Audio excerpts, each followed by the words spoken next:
गर्मी में सिर्फ टेम्परेचर नहीं बढ़ता, आपके बॉडी के अंदर के दोष इम्बैलेंस होते हैं और उनका इम्बैलेंस होना भी स्टार्ट हो जाता है। अगर आपको जलन, एसिडिटी, इरिटेशन या बिना काम के थकान हो रही है तो इसका रीज़न सिर्फ हीट नहीं बल्कि आयुर्वेद के हिसाब से दोषों का इम्बैलेंस भी है। नमस्कार, मैं वैद्यराम जी, अपेक्षा आयुर्वेदिक चिकित्सा केंद्र से। आज हम बात करेंगे ग्रीष्म ऋतु में कौन सा दोष बढ़ता है और कौन सा दोष कम होता है और इसका आपकी बॉडी पर क्या इफ़ेक्ट पड़ता है। आयुर्वेदिक और मॉडर्न साइंस दोनों के पर्सपेक्टिव से हम इस बारे में डिस्कस करेंगे।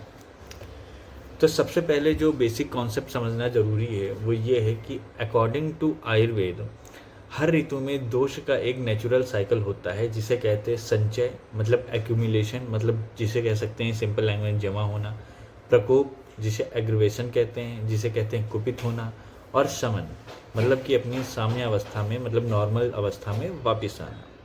ग्रीष्म ऋतु में भी ये प्रोसेस चलता है, लेकिन अगर आप अपनी लाइफस्टाइल सही नहीं रखते तो ये इम्बैलेंस और ज़्यादा बढ़ जाता है। पहले बात करते हैं पित्त दोष की। तो ग्रीष्म ऋतु में पित्त दोष का संचय होता है, यानी वो धीरे धीरे बॉडी में एक्यूमुलेट होने लगता है, जमा होने लगता है, क्योंकि बाहर का एनवायरनमेंट ऑलरेडी हॉट होता है, गर्म होता है और पित्त का नेचर भी उष्ण होता है, तीक्ष्ण होता है। तो इसका मतलब क्या है, बॉडी के अंदर हीट ग्रेजुअली इंक्रीज होने लगती है और बॉडी के बाहर मतलब एनवायरनमेंट तो ऑलरेडी गर्म है ही। इस समय आप क्या फील करते हैं? पेट में जलन हो गई, एसिडिटी हो गया, ज़्यादा प्यास लगती है, व्यक्ति को गुस्सा जल्दी आता है, स्किन में रेडनेस या बर्निंग जैसे निशान पड़ते हैं। बहुत लोग बोलते हैं डॉक्टर साहब गर्मी में एसिडिटी बहुत बढ़ जाती है, तो ये डायरेक्टली पित्त इम्बैलेंस का साइन है। अब बात करें वात दोष की। तो ग्रीष्म में एनवायरनमेंट ड्राई हो जाता है, हवा में मॉइस्चर कम होता है और वात का नेचर होता है रुक्षता यानी ड्राइनेस। इसलिए ग्रीष्म में वात भी धीरे धीरे इंक्रीज होने लगता है। इसमें आपको कैसे सिम्टम्स मिल सकते हैं, जैसे कमजोरी या वीकनेस हो गई, बॉडी फैटिग मतलब थकावट हो गई, ड्राई स्किन सूखी त्वचा हो गई, सर में हल्कापन या डिजीनेस जिसे कहते हैं चक्कर आना, इस तरह का हो गया। इसलिए आप नोटिस करेंगे कि गर्मी में बिना ज़्यादा काम किए भी थकान होती है। ये सिर्फ टेम्परेचर नहीं, वात का इफेक्ट है। अब आते हैं हमारे तीसरे दोष पे, जो है कफ। ग्रीष्म में कफ दोष कम हो जाता है, जैसे कहते हैं इसका क्षय होता है, क्योंकि कफ का नेचर होता है शीतल और स्निग्ध, जिसे कूल और ऑयली कह सकते हैं, और गर्मी में उसको नेचुरली रिड्यूस होता है। ठीक है, अब इसका इफेक्ट क्या होता है बॉडी में स्ट्रेंथ कम हो जाती है, स्टेमिना डिक्रीज होता है, आप जल्दी थक जाते हैं और इम्यूनिटी भी थोड़ी थोड़ी वीक फील होती है। इसलिए आयुर्वेद कहता है कि ग्रीष्म ऋतु में बॉडी की ओवरऑल स्ट्रेंथ जो है वो कम हो जाती है। अब इसको थोड़ा सा मॉडर्न साइंस से कनेक्ट करते हैं। ठीक है, आधुनिक चिकित्सा से कोरिलेट करते हैं, आधुनिक विज्ञान से इसको कोरिलेट करते हैं थोड़ा सा।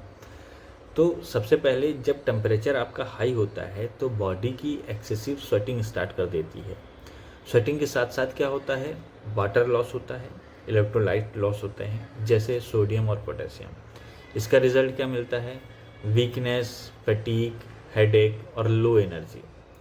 डाइजेशन पर क्या इफेक्ट पड़ता है, हीट स्ट्रेस की वजह से डाइजेशन डिस्टर्ब हो जाता है, इसलिए एसिडिटी और इंडाइजेशन बढ़ता है। अब बॉडी में अगर एनर्जी लेवल की बात की जाए तो बॉडी अपनी एनर्जी कूलिंग में यूज़ करती है, बॉडी शरीर को ठंडा करने में यूज़ करती है, इसलिए आपको लेजीनेस और लो स्टेमिना फील होता है। सिंपल लैंग्वेज में समझे तो मॉडर्न साइंस जो बोलता है डिहाइड्रेशन और इलेक्ट्रोलाइट इम्बैलेंस, आयुर्वेद उसी को दोष इम्बैलेंस के थ्रू एक्सप्लेन करता है। अगर आप सोच रहे हैं कि मैं तो एसी में रहता हूँ फिर भी थक जाता हूँ, तो समझ लीजिए कि प्रॉब्लम सिर्फ बाहर की गर्मी की नहीं, अंदर के दोष इम्बैलेंस की भी है। इसीलिए शॉर्ट में याद रखिए, पित्त मतलब बॉडी में हीट बढ़ता है, वात ड्राइनेस और थकावट लाता है, कफ कम हो जाता है, इसलिए स्ट्रेंथ गिरती है।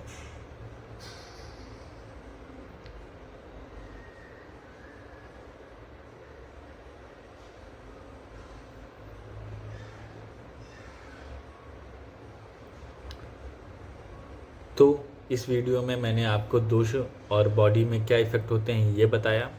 नेक्स्ट वीडियो में मैं आपको बताने वाला हूँ कि ग्रीष्म ऋतु मतलब गर्मी के सीज़न में क्या करना चाहिए और क्या गलतियाँ लोग करते हैं। अगर आपको ये इन्फॉर्मेशन यूज़फुल लगी तो वीडियो को शेयर करिए और फॉलो करिए अपेक्षा आयुर्वेदिक चिकित्सा केंद्र को। धन्यवाद।